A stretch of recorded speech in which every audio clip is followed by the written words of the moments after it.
Hi.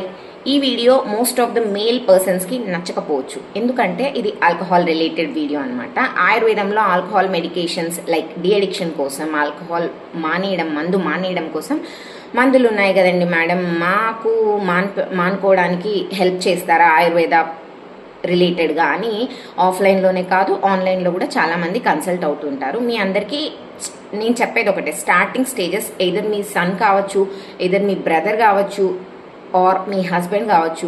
ఈ అన్ని సినారియోస్లో early డిటెక్షన్లోనే మీరు దాన్ని స్టాప్ చేయాలి. ఎలా ఉంటుందంటే society most of the cases నేను చూసిన వాళ్ళల్లో, మేము ఇంటర్న్షిప్లో ఉన్నప్పుడు కానీ, లేదు మేము హాస్పిటల్స్లో పోస్టింగ్స్ ఉన్నప్పుడు కానీ, లేదు ఆ తర్వాత ఓపీలో వర్క్ చేసినప్పుడు కానీ, ఈ అన్ని సినారియోస్లో చూసే పేషెంట్స్ ఎలా ఉంటారంటే ఇండివిజువల్గా వాళ్ళకి అలవాటు ఉండదు, వాళ్ళ ఫ్యామిలీలో ఎవరికి ఉండదు, హిస్టరీ ఆఫ్ ఆల్కహాల్ అనేది ఉండదన్నమాట. అలాగే వాళ్ళ యొక్క ఫ్యామిలీ సర్కిల్లోనే ఆల్కహాల్ అనేది ఉండదు. బట్ వీళ్ళు మాత్రం ఆ ఆల్కహాల్ అడిక్ట్ అయిపోయి డిఅడిక్షన్ కోసం హాస్పిటల్కి వెళ్ళి మందులు తీసుకునే స్టేజెస్లో ఉంటారు. ఇంకా లాంగ్ స్టాండింగ్లో ఎలా ఉంటారంటే వాళ్ళు మందులు తీసుకున్న వాళ్ళ బాడీయే వాళ్ళ మాట వినదనమాట. ఈ అన్ని స్టేజెస్ ఉంటాయి. ఇవన్నీ మీకు తెలుసో లేదో అన్నది మాకు అర్థం కావట్లేదు. ఫస్ట్లీ ఏదైనా చెప్తే ఎవరైనా డాక్టర్ కావచ్చు, ఇప్పుడు మేము లిమిట్లో ఉంటాము, మేము ఎక్కువ తీసుకోము, మాకు మా బౌండరీస్ తెలుసు, ఇవన్నీ అనుకున్నప్పుడు ఇదే సినారియో కంటిన్యూ అవుతే వెల్ అండ్ గుడ్, అస్సలు ప్రాబ్లం రాదు, మీరు హెల్తీగా హ్యాపీ లైఫ్ చూస్ చేస్తామని మీరు అనుకున్నట్లు లైఫ్ లీడ్ అవుతుంది. But there is another path also, ఇంకో వేలో కూడా ఆలోచించాలి కదా.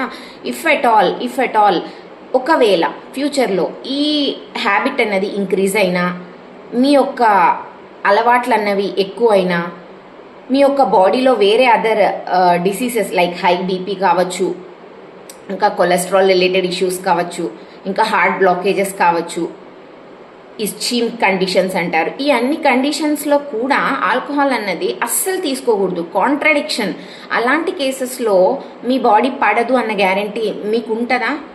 ఇఫ్ అట్ ఆల్ మీకు అన్నీ ఉంటే మీ ఇష్టం, మీరు ఏమైనా చేసుకోండి. బట్ నేను చెప్పేది ఏంటంటే మోస్ట్ ఆఫ్ ద కేసెస్ నేను ఓపీలో అండ్ నాకు తెలిసిన సర్కిల్లో ఎలా ఉంటారంటే వాళ్ళకి అలవాటు లేకపోయినా కూడా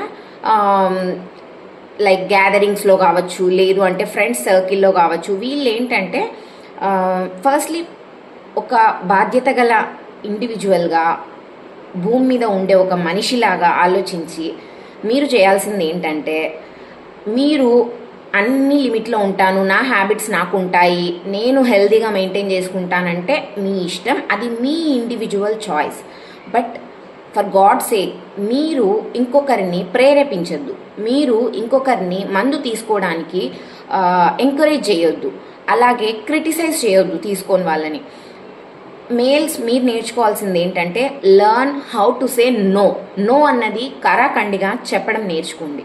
అవతల వాళ్ళు ఎలా ఉంటారంటే ఫస్ట్ తోడుగా రమ్మని పిలుస్తారు, తర్వాత ఏంటంటే ఏముందిలే ఒక సిప్తో ఏమవుతుంది, ఒక సర్టెన్ ఎంఎల్తో ఏమవుతుంది అన్నట్లే స్టార్ట్ ఉంటుంది.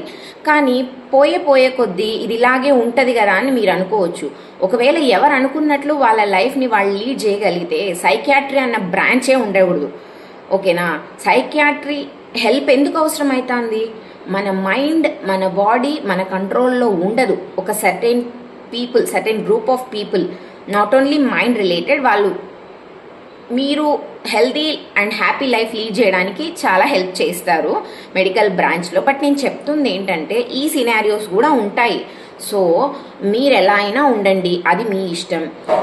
మళ్ళీ పుడతామా ఏంటి, లైఫ్ని ఎంజాయ్ చేయకపోతే ఎట్లా, మీ వైఫ్కి మీరు భయపడుతున్నారు కదా, లైక్ సో కాల్డ్ క్రిటిసిజం అన్నది మీరు చేయకండి.